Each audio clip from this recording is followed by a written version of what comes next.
Latar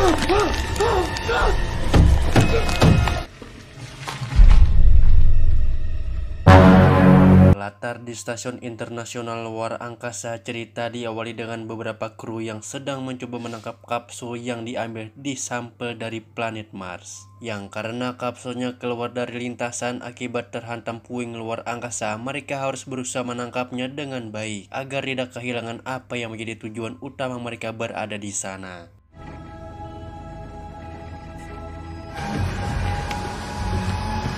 Kapsul tersebut ternyata membawa sampel tanah dari planet Mars, di mana tujuan di misi ini sendiri adalah untuk mengetahui apakah ada makhluk hidup dari planet lain. Yang meskipun itu hanya makhluk hidup bersel tunggal dengan ukuran mikroskopik, tentu saja akan menjadi sebuah penemuan yang luar biasa karena faktanya planet Bumi bukanlah satu-satunya planet yang bisa dihuni oleh makhluk hidup. Dia bernama Hyuk yang sedang mengecek sampel tanahnya.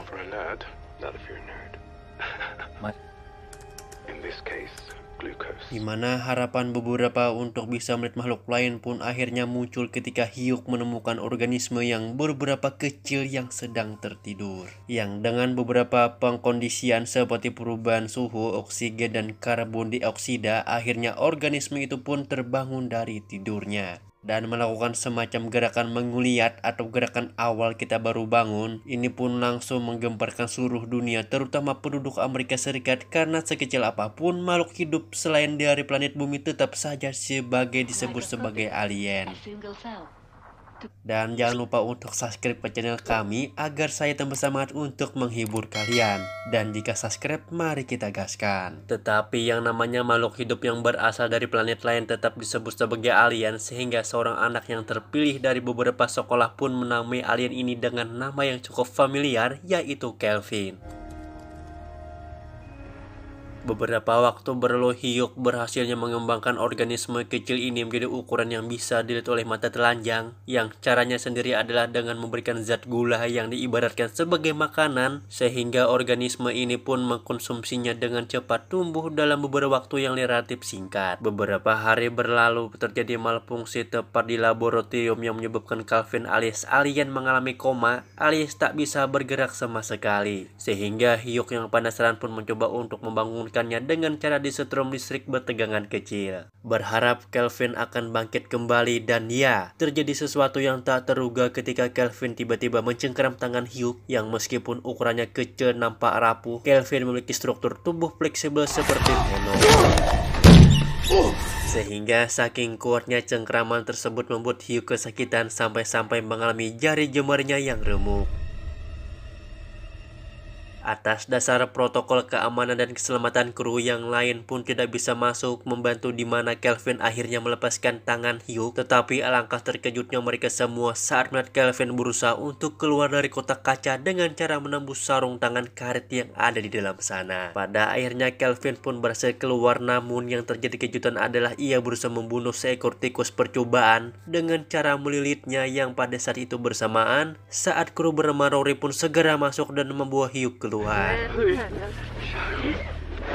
Yang ketika pintu akan ditutup kalau Kelvin dengan cepat menempel di tubuh Rory, sehingga ia harus rela terjebak dalam sana. Sadar jika Kelvin berpotensi akan mengancam keselamatan kru, mereka semua pun sepakat untuk melenyapkannya saja, di mana Rory menggunakan generator oksigen untuk membakarnya. Tetapi saja Kelvin masih bisa saja bertahan, bahkan berhasil bersembunyi. Yang ketika Rory sedang berusaha untuk mencarinya, tiba-tiba Rory harus tewas saat itu juga.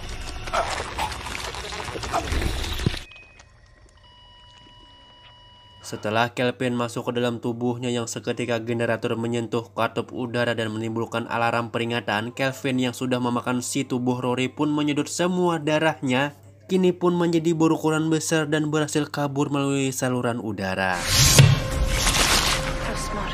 Masalah pun bertambah tatkala pemancar mengalami gangguan yang mengakibatkan komunikasi dengan bumi terputus, yang berarti mereka tidak bisa meminta bantuan kepada orang bumi, sehingga Katrina, salah satu kru wanita, pun mengajukan dirinya untuk keluar dari stasiun untuk memperbaiki pemancarnya.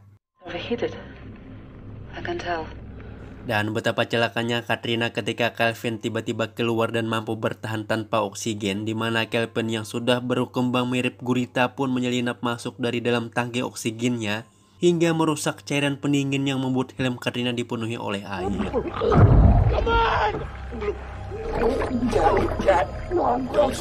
Salah satu kru bernama David pun sempat akan menolongnya, tetapi saja usahanya gagal.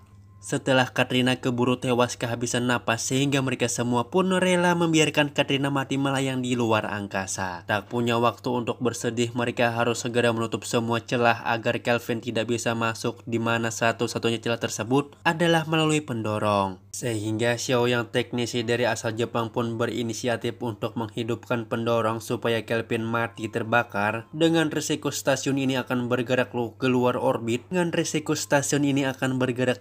dari orbit alias berpeluang untuk hancur meskipun ke atmosfer bumi.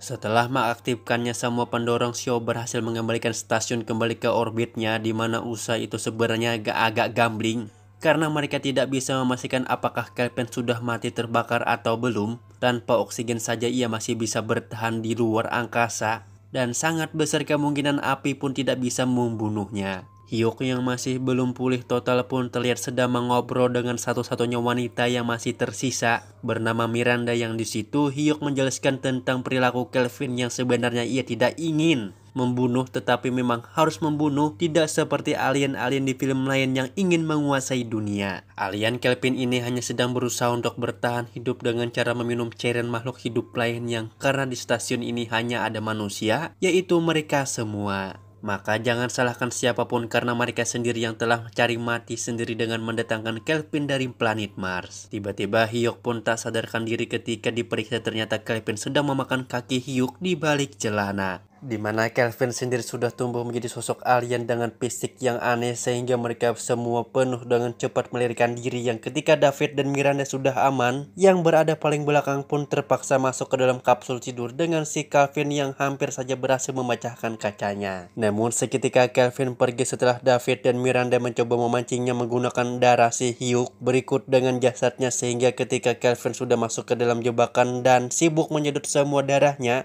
mereka berdua pun segera mengunci pintu agar Kelvin tidak bisa berkeliaran lagi. Selanjutnya David dan Miranda hanya perlu melepaskan sebagian stasiun di tempat di mana Kelvin berada saat ini. Namun masalah selalu saja muncul di saat-saat yang tidak tepat ketika tim penyelamat datang sesuai panggilan darurat yang dilakukan oleh Katrina sebelumnya. Di mana tim penyelamat tersebut secara kebetulan akan menembak di bagian stasiun tempat di mana Kelvin berada, pun sama dengan Xiao yang menyadari kedatangan tim penyelamat tersebut. Ia sama sekali tidak mengetahui jika Kelvin berada di sana. Sehingga David dan Miranda pun segera meluncur untuk memberitahu tentang hal tersebut. Terlambat bagi tim penyelamat, mereka semua habis dibantai oleh Kelvin. Di mana adrenalin pun terjadi dan seketika kebocoran yang membuat mereka semua tersedot, sehingga Xiao harus menjadi orang yang selanjutnya mati atas insiden yang sedang terjadi.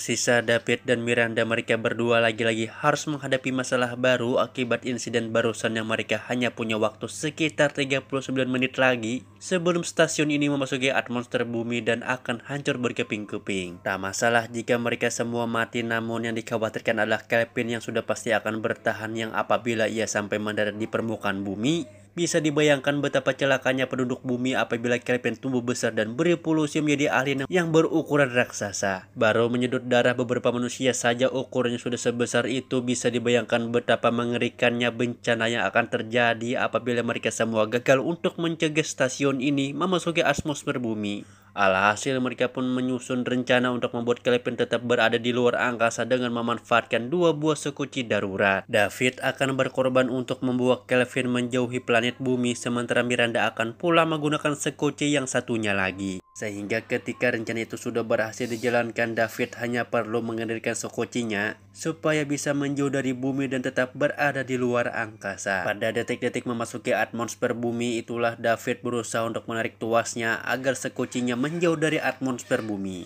Kelvin pun menyadari hal itu pun berusaha untuk mencegah David menarik tuasnya, sementara Miranda yang berada di dalam sekoci lain pun harus mengalami masalah lain ketika sekocinya terkena hantaman puing-puing stasiun, sehingga pada akhirnya justru sekoci David dan Kelvin lah memasuki bumi, sedangkan Miranda malah yang di luar angkasa tanpa bisa berbuat apa-apa. Entah apa yang terjadi selanjutnya, Kelvin sudah pasti akan memakan para nelayan ini dan mencapai daratan dengan memakan makanan yang lebih banyak lagi. Dan film pun tamat, dan jangan lupa untuk subscribe ke channel ini agar saya tambah semangat untuk menghibur kalian.